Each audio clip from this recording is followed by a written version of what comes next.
اللہ بہتر کرے گا، لیکن اگر اللہ نے بہتر نہ کیا تو ایمان رکھو اللہ بہتر کرے گا۔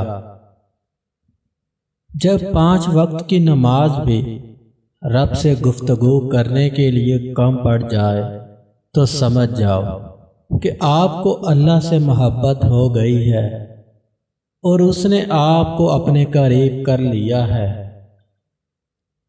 حضرت محمد صلی اللہ علیہ وآلہ وسلم نے فرمایا کہ جب بندہ کہتا ہے یا رب یا رب یا رب تو اللہ فرماتا ہے مانگ کے تجھے عطا کیا جائے۔ ایک ہی سوال 700 بار دہرایا گیا، میرے محبوب صلی اللہ علیہ وآلہ وسلم کیا مانگتے ہو؟ ایک ہی جواب آیا، میری امت کی مغفرت۔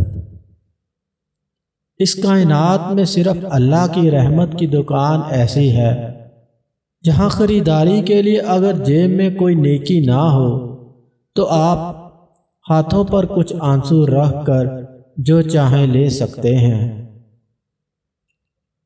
زندگی کی ہر ایک ٹھوکر یہی احساس دلاتی ہے کہ اے اللہ میرا تیرے سوا کوئی نہیں۔ دے اتنی لذت اپنے سجدوں میں اے اللہ، اس بے وفا دنیا کو یاد کرنے کا وقت ہی نہ ملے۔